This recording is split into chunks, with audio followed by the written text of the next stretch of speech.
పల్లెలు పట్టణాలు అన్న తేడా లేదు. ఎక్కడ చూసినా అపరిశుభ్ర వాతావరణం విలయ తాండవం చేస్తోంది.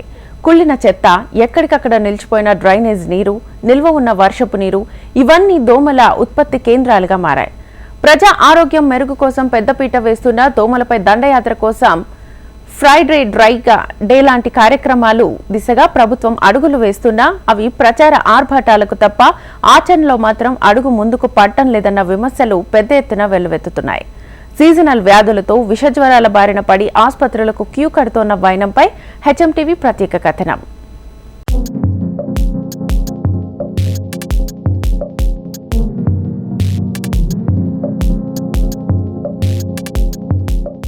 వర్షాలు పడుతుండటంతో పల్లెలు పట్టణాలు అన్న తేడా లేకుండా ఎక్కడ చూసినా అపరిశుభ్ర వాతావరణం విలయ తాండవం చేస్తోంది.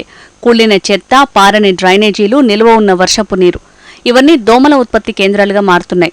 ప్రజారోగ్యం కోసం పెద్దపీట వేస్తున్న ప్రభుత్వం దోమలపై దండయాత్ర కోసం ఫ్రైడే డ్రై డే లాంటి కార్యక్రమాల దిశగా అడుగులు వేస్తున్నా అవే ప్రచార ఆర్భాటాలకు తప్ప ఆచరణలో మాత్రం అడుగు ముందుకు పడటం లేదన్న విమర్శలు పెద్ద ఎత్తున వినిపిస్తున్నాయి.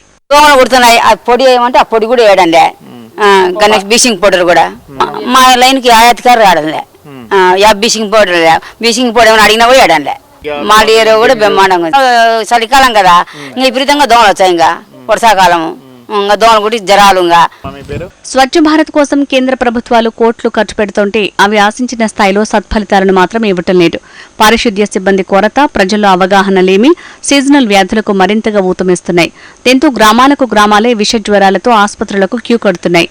విషజ్వరాలు, సీజనల్ వ్యాధులు ప్రబలుతున్న అధికారుల చర్యలు అంతంత మాత్రంగానే ఉన్నాయన్న విమర్శలు వస్తున్నాయి. పట్టణ ప్రాంతాలతో పాటు పల్లెల్లో సైతం ఫాగింగ్, ఆయిల్ స్ప్రే, బ్లీచింగ్ చేయటం లేదు. ఖాళీ స్థలాల్లో నీరు నిలవడంతో పాటు కాలువల్లో మురుగు కదలటం లేదు. దీంతో నీరు నిలిచే ప్రాంతాలే దోమలకు ఆవాసాలుగా మారుతున్నాయి. ప్రతి ఇంటికి నీళ్ళ కోసం గొడవలు అవుతున్నాయి, ఇండ్ల ముందరకు వస్తున్నాయి. డ్రైనేజ్వి వాళ్ళు ఎక్కువ పోసినారంటే ఇండ్ల ముందరకు వస్తాయి నీళ్లు. అందుకు ఏమనుకున్నా పొద్దున్న లేచినా అంటే ఒకరి మొగాలు ఒకరు చూసుకుంటున్నాం, గొడవలు అవుతున్నాయి. కాబట్టి దయచేసి ఈ ప్రభుత్వాన్ని చర్య తీసుకుని మాకు కాలువలు వేయాలని కోరుకుంటున్నాం. జ్వరాలు వస్తున్నాయి, మోషన్స్, జ్వరాలు అవన్నీ వస్తున్నాయి. ఎంతమందిని అడుక్కున్నా గానీ ఇది సఫలం కాకుండా ఉంది. మాకు ఉమ్మడి కర్నూలు జిల్లాలోని చాలా మండలాల్లో ప్రజలు విషజ్వరాల బారిన పడుతున్నారు. ఉమ్మడి కర్నూలు జిల్లాలో కార్పొరేషన్లతో పాటు పట్టణాల్లో సైతం పారిశుద్ధ్యం అధ్వాన్నంగా మారింది. ఇక పల్లెటూళ్ల గురించి ఎంత తక్కువ మాట్లాడుకుంటే అంత మంచిది. ఎక్కడి మురుగు అక్కడే నిలిచిపోయి దోమలు పెరిగిపోతున్నాయి. అసలు మిషన్ కూడా రాదు ఇటు పక్క. నేను చిన్నపిల్లలను పెట్టుకొని బయటనే ఉంటాను కదా, అసలు సాయంత్రం పూట అట్లా బయటకు తిప్పుకుపోదామంటే కూడా భయం అవుతుంది. ఎప్పుడు పిల్లలు ఇంట్లోనే పెట్టుకోవాలా. కనీసం కొంచెం కాలువలన్నా వస్తే కొంచెం నీట్గా నీళ్లు పోతుంటాయి, దోమలు నిల్వ ఉండకుండా ఉంటాయి కదా. 15 రోజుల పాటు ఉండే ఈ వైరల్ ఫీవర్ కు దోమకాటే ప్రధాన కారణంగా వైద్యులు స్పష్టం చేస్తున్నారు. ప్రాణాంతకంగా మారే డెంగ్యూ వ్యాప్తికి మలేరియా, ఫైలేరియా లాంటి వ్యాధులకు దోమలే ప్రధాన కారణం. అలాగే ఇతర విషజ్వరాలకు సైతం వాతావరణంలో వస్తున్న మార్పులతో పాటు దోమలే ప్రధాన కారణమని వైద్యులు చెప్తున్నారు. నేను ప్రజలందరినీ కోరేది ఏమిటంటే అండి, మనం నిల్వ చేసుకున్న నీటిలో ఈ లార్వాలు, దోమ పిల్లలు కానీ పురుగులు కానీ మీరు చూసినట్లయితే వెంటనే ఆ నీటిని గచ్చు మీద కానీ మట్టి నేల మీద కానీ వంపేస్తే వెంటనే చనిపోతాయి. ఇవి నీళ్లు ఉంటేనే బ్రతుకుతాయి, నీరు లేకపోతే బ్రతకమండి. కాబట్టి గవర్నమెంట్ వారు మనకి ఫ్రైడే రైడే అనే కార్యక్రమం, వెక్టార్ కంట్రోల్ హైజీన్ యాప్ అనే కార్యక్రమాన్ని మనకి ఇంట్రడ్యూస్ చేసి ఉన్నారు. ఫ్రైడే డ్రైడేలో హెల్త్ సిబ్బంది డోర్ టు డోర్ వచ్చి మన ఇళ్లలో ఉన్న నీటిని ఒకసారి చెక్ చేసి అందులో కానీ ఈ లార్వాలు ఉన్నట్లయితే ఆ ఇంటి యజమానులకు ఆ అవగాహన కల్పించి వెంటనే ఆ నీటిని తొలగించే కార్యక్రమాలు చేపడతారు. ఇటీవల కురిసిన వర్షాలతో అపరిశుభ్రత రాజ్యమేలుతోంది. మురుగు కాలువలతో పాటు ఖాళీ స్థలాల్లో నీరు నిలిచి దోమ ఉత్పత్తి కేంద్రాలుగా మారాయి. డ్రైనేజీ కాలువలు లేక ఇబ్బందులు పడుతున్నామని, ఉన్న మురుగునీరు ఇంటి పరిసరాల్ని అపరిశుభ్రం చేస్తుంటే అనారోగ్యాలతో ఆసుపత్రులకు క్యూ కడుతున్నామని ప్రజలు వాపోతున్నారు. ఇక్కడ పగలు రాత్రి అనే తేడా లేకుండా పగలు దోమలు కుడుతున్నాయి, నైట్ దోమలు కుడుతున్నాయి. అధికారులకు ఎన్నిసార్లు కంప్లైంట్ చేసినా కూడా వాళ్ళు ఎవరు కూడా స్పందించడం లేదు సరిగా. ఇక్కడంతా డ్రైనేజీ అంతా చాలా మురికిగా ఉంది. అంతా వాటర్ అంతా వచ్చేసి ఇళ్లలోని వాటర్ అంతా నిల్వ ఉండడం వల్ల ఆ దోమలు అనేటివి పెరిగిపోవడం వల్ల జ్వరాలు వస్తున్నాయి. డెంగ్యూ, మలేరియా, టైఫాయిడ్ ఇలాంటి జ్వరాలన్నీ రావడం జరుగుతుంది. వాళ్ళకి అధికారులకు ఎన్నిసార్లు చెప్పినా కూడా ఏమీ స్పందించడం లేదు.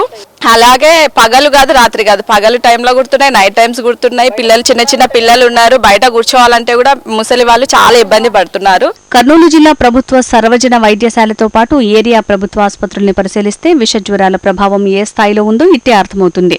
కర్నూలు జిల్లా ఆసుపత్రిలో ఇప్పటివరకు అధికారికంగా 194 కేసులు నమోదయ్యాయని, ఎవరికీ ఎటువంటి ప్రాణహాని లేకుండా కోలుకుని ఇంటికి తిరిగి వెళ్లారని అధికారులు చెబుతున్నారు. అయితే ప్రైవేట్ ఆసుపత్రుల్లో గ్రామాల్లో ఉన్న ఆర్ఎంపీల దగ్గర చాలా మంది వైద్యం చేయించుకుంటున్నట్టు తెలుస్తోంది.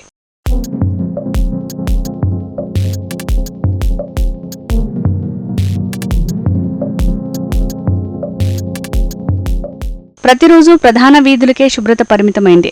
లోపలి ప్రదేశాలను పట్టించుకోకపోవడంతో నివాస ప్రాంతాల్లో పారిశుద్ధ్యం పడకేసిందన్న ఆరోపణలు లేకపోలేదు. ప్రైవేటు ప్రభుత్వ స్థలాల్లోని నీటి నిల్వల గురించి పట్టించుకుంటే కొంతవరకు సమస్యను అధిగమించవచ్చు. గతంలో ప్రైవేట్ స్థలాల యజమానులకు నోటీసులు జారీ చేయటం, జరిమానాలు వేయటం వంటి చర్యలు ఉండేవి. కానీ ప్రస్తుతం అవేవీ కనిపించటం లేదు. జ్వరాలు, డెంగ్యూ జ్వరాలు మొత్తం మీరు వచ్చి అధికారులు చూడండి ఒకసారి. బ్లీచింగ్ పౌడర్ కూడా వేస్తలేరు. అవతల లైన్లో కసులు నొక్కుతున్నారు కానీ ఇతర లైన్లో కసులు నొక్కడం లేదు. మరి కాలనీ ఏమో నిండగా అయింది. ఎవరు పట్టించుకుంటలేరు అధికారులు అయితే. ఇంకా ఏం చేయాలనో ఏమో మాకైతే తెలియదు. దీంతో సంబంధిత యజమానులు సైతం వాటిపై నిర్లక్ష్యం వహిస్తున్నారు. అయితే అధికారులు మాత్రం మలేరియా వ్యాప్తి చెందకుండా తాము పకడ్బందీగా చర్యలు తీసుకుంటున్నామని, ప్రతి వారం వీటిపై అవగాహన కార్యక్రమాలతో పాటు వ్యాధుల నియంత్రణకు కట్టుదిట్టమైన ఏర్పాట్లు చేస్తున్నట్లు చెప్తున్నారు. సీజనల్ వ్యాధులపై అవగాహన కార్యక్రమాలతో పాటు వాటిని నియంత్రించేందుకు అధికారులు చేస్తున్నటువంటి ప్రయత్నాలన్నీ కేవలం పేపరు ప్రకటనలకే పరిమితం అవుతున్నాయన్నటువంటి ఆందోళన వ్యక్తం చేస్తున్నారు జిల్లావాసులు. పగలు రాత్రి అన్న తేడా లేకుండా దోమలు స్వైర విహారం చేయడంతో తమ పిల్లాపాపలు విష జ్వరాలతో ఆసుపత్రులకు క్యూలు కడుతున్నటువంటి పరిస్థితి ఎదురవుతుందని వాపోతున్నారు. మరోవైపు ఫ్రైడే డ్రైడే లాంటి కార్యక్రమాలతో సమావేశాలకే పరిమితమవుతున్నారని, వాస్తవ పరిస్థితులు తెలుసుకునేందుకు బయటికి వస్తే పూర్తి విషయాలు తెలుస్తాయని స్పష్టం చేస్తున్నారు. అధికార యంత్రాంగం స్పందించి దోమలతో ప్రజలు ఎదుర్కొన్నటువంటి సమస్యలకు శాశ్వత పరిష్కారం చూపుతారని మనము ఆశిద్దాం. కెమెరామెన్ రామ్మోహన్తో హరికిషన్, హెచ్ఎం టీవీ, కర్నూలు జిల్లా.